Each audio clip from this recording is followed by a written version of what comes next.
Hi guys, it's Avonlea and Laura, and today I want to talk about my labor and delivery story with Rosie. Or of Rosie. Okay. So yeah, I just want to do this video because obviously I didn't record my labor and delivery time when it was happening. I didn't really think of it then because I was in too much pain to do that. So I'm just going to talk about it.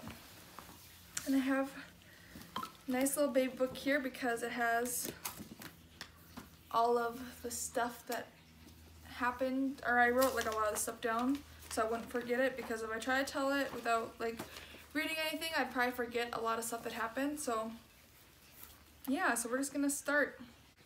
November 30th at 11 o'clock, at night, I was possibly feeling contractions. I'm not really sure because nothing really. Okay, so I thought I possibly was feeling contractions. I don't know. It didn't. Nothing really hurt. I just it was a slight pain, ow! No, very little. So I don't know if that was it or not. All I know is that I went to sleep that night, so I don't remember feeling it. you went to sleep? Wow. Shut up! Oh my gosh. So anyway, at the time Gavin was working at a gas station, so he had to wake up at 4 in the morning to get ready and go because he had to be at work at 4:30. And so I would wake up to help him get ready because he just sleeps through it, his alarms and stuff like that. So I was like, I will get up to help you, whatever. So I get up at 4 with him, and for some reason I just can't fall right back to sleep. I'm I'm not ready to fall back to sleep. And I'm like, okay, you have to hurry up, Gavin, come on, you have to get to work, hurry. And he ended up leaving around 4:30, so he was late to work. It's always late to work. So at 4:30ish, I was I started hurting a little bit. It felt ow! You don't tell her. It was more like a thank you.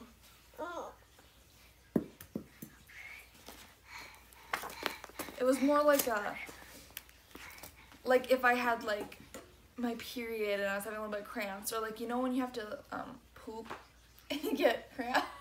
It was like that. So I thought I just had to go to the bathroom. So I went to the bathroom and I was like, oh, and it's you pooped her out. No. Thank you. You're beautiful. So I went to the bathroom, and after I went to the bathroom, it started getting worse, and I was like, what is happening? I'm dying. Well, it just hurt, and it wasn't so bad. It was just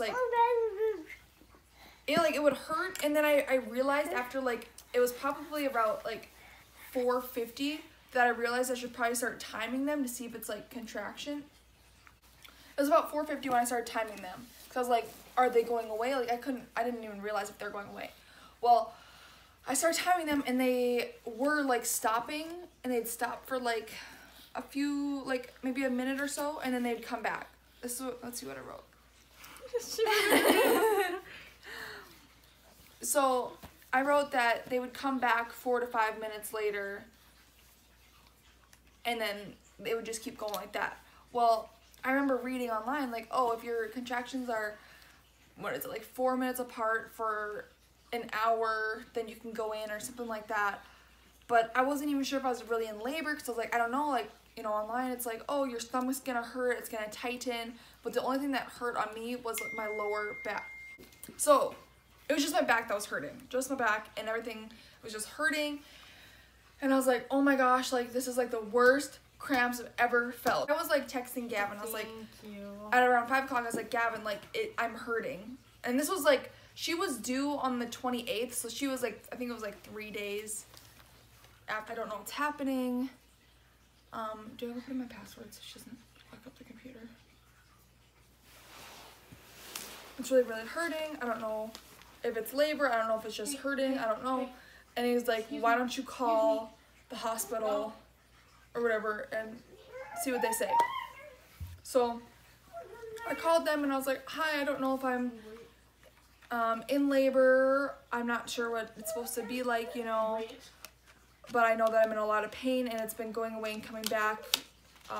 Should I come in and get checked? And she's like, how long has it been going on for? And I was like, this amount of time. And she goes, yeah, you can come in and check if you want. I forget what else she said. And so I was like, okay. But the lady, like, wasn't very nice about it. Like, she was being kind of weird and, like, I don't know. I was like, why are you saying it like that, you know? So we ended up going in. Well, first I was like, I was texting my dad. I was like, I don't know. And I was like texting my mom. My mom was like calling me. She goes, oh, well, I guess I'll have to get off work. Because she was at work. So, and then Gavin's mom was also like, well, do you want me to pick you up and bring you? And I was like, no, let's wait for Gavin, you know. So then around, like, it was like a little bit after 5 or something. And I was like on, those are muffins. So I was on my hands and knees on my bed and like just kind of rocking back and forth, you know, like I couldn't stand up and walk around because it was hurting too much. And then I think I must have been making noise too. Was I making noise? I wasn't. So then Laura walks in and she like kind of just opens up my door and she's like, are you okay? And I was like, oh, I'm sorry, did I wake you up? Like I felt bad. And she said no, I think. Did you say no? And I was like, I'm possibly in labor. And then what'd you do after that? Did you go get Tony? I don't know. At one point before I left, our brother came down and he was laughing and he was so happy. He's like, I knew that this was the day, like December 1st, and I guessed that this was the day she was gonna come. I'm so happy. And then like, yeah, so that, I was so mad. But, so finally Gavin gets home and I'm like, I don't even remember if we had the diaper. I don't think we even had the diaper bag ready. So, because at that point, I think he got home, well, in here I said we left the hospital about 6:30, so he must have just left work and got to my mom's house, picked me up. And I was so like, I didn't even grab my jacket. Like, I think Gavin grabbed it and threw it in the car when we left, but I didn't grab it. I was like, we have to just go now. Like, we don't have time to sit and wait. Like, let's go. Like, I'm in so much pain at this point that I had to just go. So we're in the car and he's trying to be like, you know, like, you're doing a good job, like, it's okay. And I'm like, please be quiet, do not talk to me. And I was not that nice about it. Like, every time I had a contraction, if he did not stop talking, I was screaming at him just to shut up. I was like, please just shut up. I can't talk to you right now. Like, I can't listen to you. I can't hear anything right now because I'm in so much pain. So I remember exactly where I was too when, like, I remember like what street we were on when I was like, I can't handle this pain, like I can't do it. I don't think I can push her out. And then I remember thinking, like, when they say, or like when you think that, or when you say you can't do it, like that means you're in transition. And I was like, Laura, will you help her? I was like, am I in transition? Like, am I that far along already? Like, how am I that far along? Like, because before I was even in labor, my last checkup, they said I was 3 centimeters dilated. And I think only a little bit effaced. And I still don't even know what effaced means, but, so I wasn't that far. You're done, get over here. And we got to the hospital and I forget, we had to have gotten there pretty early though, because it's only like a 15-minute drive, but the front of the hospital wasn't even totally open yet. Like, we had to like when we were going up to the door, like I was like stopped. Like, it was so freezing out. I don't remember what the temperature was. I just know it was freezing and I didn't have a jacket, but I didn't even care because I was in so much pain. When we walked through the doors, we had to like buzz to like this guy and be like, hey, like, let us in, like, I'm in labor, like, let's go. Because I totally forgot that they said that at a certain point the door's gonna be locked, so you're gonna have to go to the emergency room and then they'll take you up. Well, I didn't think of that because I'm in labor, and Gavin didn't think of it either because I'm in labor, so we didn't think of it. And then, so we're walking through the doors, and the guy buzzes us in, and Gavin's like, should I grab you a wheelchair? Because they have like little wheelchairs right there. And I was like, forget the wheelchair. I'm like, let's just go. We need to hurry up. And like, we had to check in with the guy, and he's like, we're like, oh, like, here's my name, whatever, at like the front desk. And I was like, I think I'm in labor. I need to go up to the 4th floor. And he's like, let me just confirm. And I'm like, there's no time to confirm. Like, I am in so much pain right now. And I was like, I think I was like tapping my foot, or I was bouncing, and I was so agitated. And the guy was just like going so slow. And I was like, sir, like, you don't understand. I'm about to take the computer and do it myself. Like, please, hurry. So we go up to the floor, and Gavin's like, do you want to go tell them that we're here? And I was like, I can't stand up right now. I was like, you need to go buzz, because there was like it was like locked, you know, you can't just walk in there whenever you want. He like buzzed, and he's like, I think my fiance's in labor. And I was like, yes, thank you. So they let us go in, so we're walking, and they're like, okay, let's take you back to this room, and we're just gonna check you. And they're like, basically, they gave me like, what are those, like hospital robe things or whatever? And they're like, basically, you're just gonna take everything off and put this on. And I didn't know what that meant. Like, I didn't know if I was supposed to take off my underwear and like my bra, or like what I was all supposed to take off, because I've never done it before. I know they said take everything off, but I just didn't know. So I left on my bra, and then I think I had my underwear still on. They're like, you need to take those off. And I was like, oh. But then I couldn't like tie it in the back either. I was getting so frustrated. So I'm like, I'm hurting, I can't tie it. And I was like, Gavin, please come and tie it. And so finally I tied it, and like they had me lay down on like this table. They like hooked me up to like some kind of monitors or something, or I don't even know. This like doctor came in who was, I think she was still learning, like a fellow or something. I don't know what that word means, but that's what she was. And then a student doctor as well. And she like introduced herself and introduced him, and she's like, so what are you here for? And I was like, I think I'm in labor. And she goes, okay, let's just check. And so like she put the thing on me, like the monitor, and she goes, yep, you're definitely in labor. And I was like, oh, okay, that's great. Like, what do we do next? And she goes, I'm just gonna check you to see how far along you are. And I was like, okay. And like they're asking me like how much pain I'm in, and I'm like, oh, we can't talk when I'm having a contraction because I'm gonna freak out. So she checks me, and she goes, oh, yep, you're gonna want an epidural, probably. And then I think she like called somebody and said, yep, she's gonna want an epidural. She's at 6 or 7 centimeters. And I was like, that's like 3 away from 10.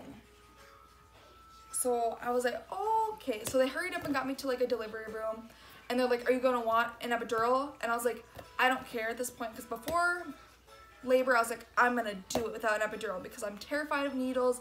It freaks me out. I don't want any needles. So I was like, I'm gonna do it without the epidural. And then I was there in labor, and I was like, give me anything, I don't care. Give me whatever drugs you can. And I think, so they're like, okay, well, before we can give you an epidural, we have to give you a whole like bag of fluids or whatever it is, you know, for the IV. And I was terrified of the IV going in. Like, that was horrible because they couldn't get it on like my top of my hand, so they put it in the side. So I put the IV in on the side of my hand, like over here, which hurt a lot. And I started giving me fluids, and I think they also said that they gave me something to like help curb the pain, but I don't think they gave me anything because no pain was curbed. It was all, the pain was still there. And I was having contractions like pretty frequently, like it was pretty fast. And so after I finally got all like the fluids in me, they checked me, and I was at 8 centimeters, and I was like, hurry up. So I think at 9 centimeters, they don't give you the epidural. So I was like, please get the epidural person, please hurry. And so the lady came up to do the epidural, and at that point, I think they were also asking me, like before I got the epidural, to like sign some forms or something, and I was like, can Gavin do it? Because I can't. Like, if I try to write, you're not gonna be able to read it. Like, I remember they had me sign it, and like my handwriting looked like I did it with my left hand because I'm right-handed, but worse than left hand. The one epidural person comes up, and I remember my nurse, she's so sweet. I love her so much. I want her for all my future kids. She was like, you're so good. She goes, I used to get epidurals like really early on, and you're already at 8. And I was like, I'm dying though.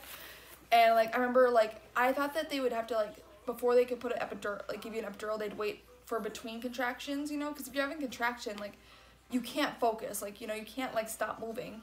But she didn't, like, I didn't have time to wait for between. I had to just go. So like, I'm sitting there, and they had me like, you know, like I had to arch my back or whatever I had to do for the thing, like lean against some kind of chair, and like I'm holding the one nurse's hand, and my hands are shaking so bad because of the pain. And then she's like sticking the needle in or whatever she's doing, and it's freaking me out because I hate needles. But I like had to stay still, and I'm in the middle of a contraction, and it was so hard to stay still. Like, I don't know how you can even stay still during that. I really don't know, because it hurt so bad. Immediately I can feel like a little cooling go down my legs, and I was like, okay, you know, whatever. And I don't even remember when it totally like stopped hurting, when everything totally stopped hurting. I really don't remember. And so I got the epidural and everything was good, and I was like, I feel so much better. And then after I got the epidural, my mom and Gavin's mom wanted to come into the room, so they came in, but all I wanted to do was nap. But then I felt like I couldn't nap because they were sitting there, so I was like, I don't want to nap if they're talking, you know, if they want to talk to me. So it was pretty much quiet because I was so exhausted and tired, and I didn't really want to talk to anybody. And then after about an hour, and I remember at one point they had to give me like oxygen too, because like Rosie's heart rate was weird or something was weird with her, so like I had to like lay on my left side, and they also had to give me oxygen. So I have a picture of that I can probably put in here.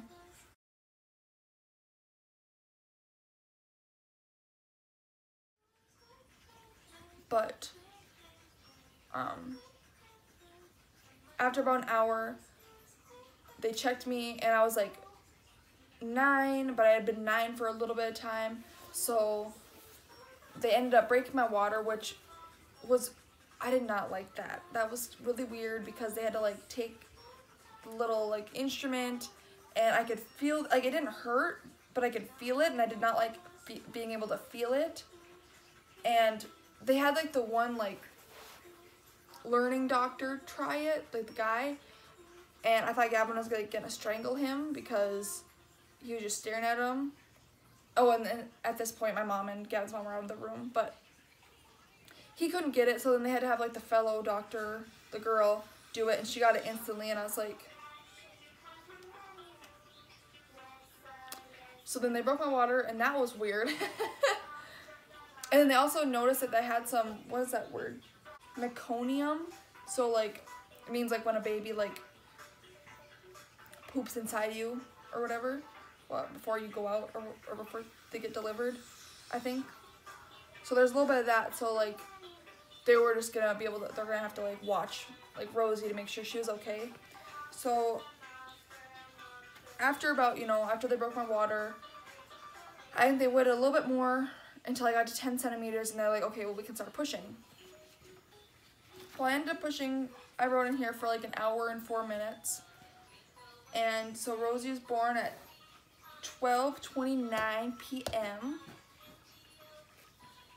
And then after that, obviously I got to hold her, and I still have my bra on because I didn't take it off. I felt awkward though, I didn't want my boobs out, but they also, like, you know, the rest of my body's out, so I don't know why I was so worried about my boobs. But so then they like put her on me, and she was huge, like huge baby, like the big baby, like there was not a baby on me, there was like a 3-month-old on me. And so, you know, we got her all cleaned up, Gavin cut the cord, and then they took her to go get her cleaned up and whatever else. And I'm laying there like, I don't have a baby in me anymore. My legs are still numb, can't move them, you know. And I had Gavin like taking pictures afterwards of like all the stuff they were doing with Rosie and stuff, because of course I wanted some newborn pictures, or like, not like the typical newborn, but you know, like newborn pictures. So I have like, maybe I'll put it in the picture of her, like the weight that she was.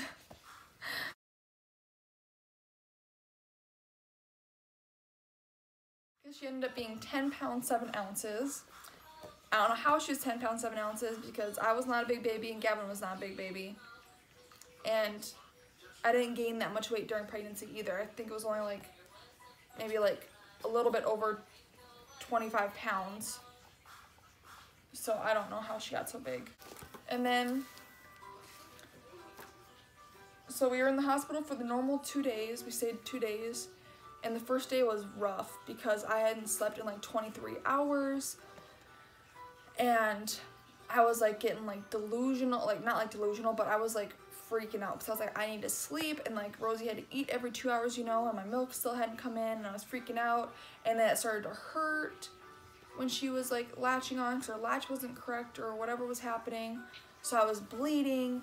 And then at one point I was like, can we get a bottle for her? Like I just need a break. Like I can't breastfeed her right now. Like it really hurts. And the one lady like was so like against me giving her just a bottle. She goes, you need to just keep trying. Like, let's try to fix her latch.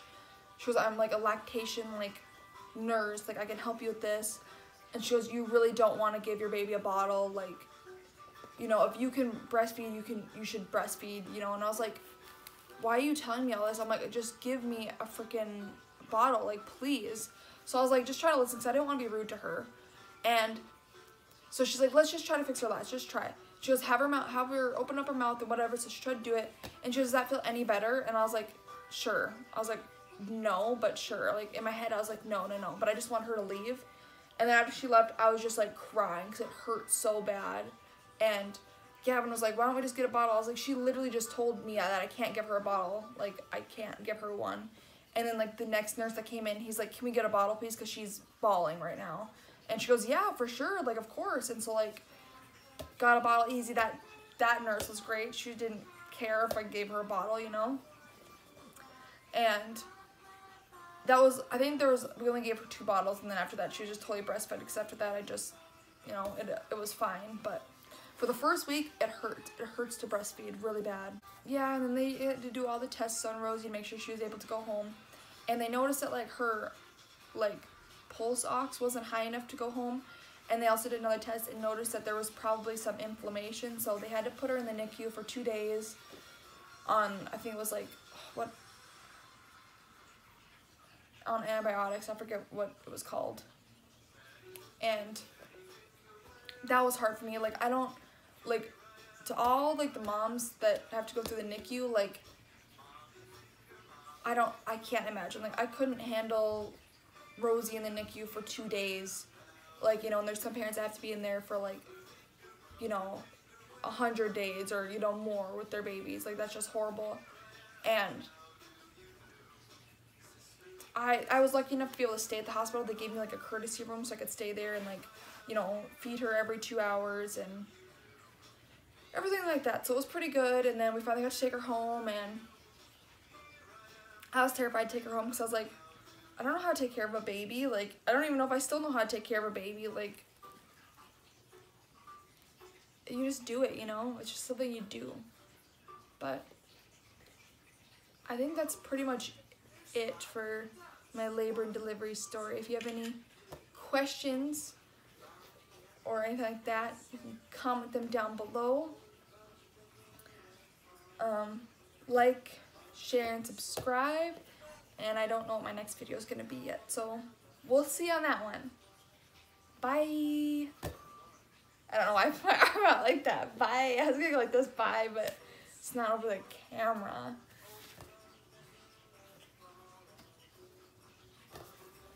Please cut that out. Like this. Bye.